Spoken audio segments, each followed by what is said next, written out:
नमस्कार दोस्तों। आज आपको हम बैकलाइट कैसे कम करते हैं उसकी सब और इस वोल्टेज कैसे कम करते हैं उसके बारे में बताएंगे। तो मेरे पास ये जो सर्किट डायग्राम है, तो आपने देखा होगा कोई भी चाइना का एलईडी, वीडियोकॉन का एलईडी, उसमें समझो चाइना का एलईडी, उसमें ज़्यादा कॉन्ट्रास्ट दिखने के लिए, पिक्चर क्लैरिटी अच्छी दिखने के लिए कंपनी उसकी जो बैकलाइट की रिक्वायर्ड वोल्टेज है उससे ज़्यादा की सप्लाई उसमें देते हैं। तो बैकलाइट उससे बार बार ख़राब होती है। तो अपन जब भी अपन बैकलाइट चेंज नहीं डालते तो उसमें उसकी सप्लाई जो है रिक्वायर्ड उसके हिसाब से करनी चाहिए। तो उसके लिए एक तो अपन सर्विस मोड से भी कर सकते, और दूसरा जो सर्किट में रहता है रजिस्टेंस, जो बैकलाइट के फीडबैक में जो ग्राउंड से रजिस्टेंस रहते हैं, तो ये पॉइंट में रहते कि यहाँ 1 ओम 1.2 ओम ऐसे 3-4 रजिस्टर रहते हैं और एक डायोड भी रहता है। तो इसमें से एक रजिस्टर कम किए तो भी आप अपनी सप्लाई कम हो जाती है।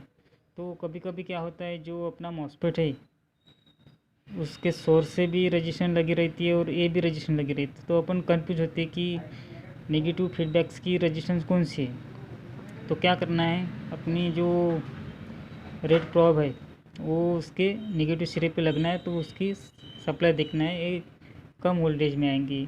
जैसे मान लीजिए 0.25 पॉइंट में आएंगी, तो वो देखना है कौन से रजिस्टेंस पे आ रही है, ये वाली आ रही कि या ये वाली रजिस्टेंस पे आ रही। तो जो रजिस्टेंस पे वो सप्लाई आ रही है नेगेटिव वाला, तो वो रजिस्टेंस कम करने से अपनी ये बैकलाइट की सप्लाई कम हो जाएंगे। ये दूसरा एक सर्किट है दोस्तों, उसमें जैसे अपने पहले जो सर्किट डायग्राम में देखा था, उसमें उस तरफ का सिस्टम नहीं। जैसे बैकलाइट की नेगेटिव पे जो रजिस्टर रहती है ये सर्किट में नहीं है, तो इसमें एक तो सर्विस मोड से भी कर सकते हैं, और दूसरा इसमें भी ऑप्शन है, वो आपको जो आईसी है उसका सर्किट डायग्राम पीडीएफ निकाल के उसमें जो आई सेट लिखा रहता है, करंट सेट, वो पिन ढूंढनी पड़ेंगी आपको। तो उसमें ऐसे 2 रजिस्टर या 3 रजिस्टर या एक भी रहता है, वो ग्राउंड किया हुआ रहता है, तो आपको उसकी वैल्यू बढ़ानी पड़ेंगी। तो ये वैल्यू जो है ये 220 के, 330 के, 400 ऐसे ज़्यादा ओम में रहती है। तो इसकी वैल्यू अभी ये जो रजिस्टर लगे इस पैरेलल में लगे हैं, तो अपने को देखना पड़ता है इसकी वैल्यू पैरेलल में कितनी है, तो उसके हिसाब से आपको उसकी वैल्यू बढ़ा के ये अपन जो बैकलाइट की सप्लाई है ये कम कर सकते हैं। वैसे तो दोस्तों अपने एलईडी टीवी में बहुत सारी बैकलाइट की सप्लाई है, उसका सर्किट डायग्राम है। तो जो मेन जो अपने यूज़ में आते हैं वही मैं आपको बताना चाह रहा हूँ। ये जो एलजी का जो अपना सेट रहता है उसमें भी एक बैकलाइट ड्राइवर सेक्शन है, उसमें भी जो सप्लाई है और एलईडी का फीडबैक है, वहाँ पे एक मॉस्फेट रहता है नेगेटिव फीडबैक पे, वहाँ पे भी रजिस्टर रहती है। ये एलजी में रहती है, ये सभी 4.3 ओम की सभी ऑटो रजिस्टेंस हैं। तो ये इसकी साइज़ बहुत छोटा रहता है, तो इसको छेड़छाड़ ना करते हुए अपन यहाँ से ये ग्राउंड कट करके, ये ग्राउंड यहाँ से कट करके यहाँ से एक 3.3 ओम का 2 वाट में एक रजिस्टर लगा के इसको अपन ग्राउंड कर सकते हैं।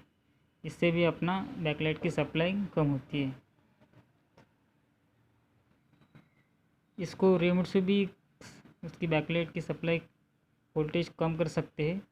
अगर रिमोट सर्विस मोड का नहीं है तो अपन मैनुअली भी इसको उसकी बैकलाइट की वोल्टेज कम कर सकते हैं। और भी कुछ सेट आते हैं दोस्तों, जैसे ये चाइना का है, इसमें जो 12 वोल्ट है और इसमें मॉस्फेट नहीं है, तो ये जो आईसी है इसके अंदर ही इनबिल्ट है, तो ये भी वैसे ही वर्क करता है।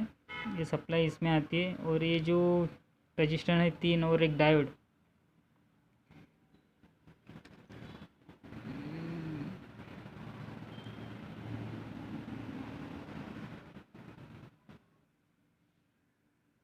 इसकी दोस्तों ये जो रजिस्टर है इसकी वैल्यू बढ़ाने या एक रजिस्टर इसका ओपन करने पे भी इसकी सप्लाई कम होती है। धन्यवाद दोस्तों, आज के लिए इतना ही।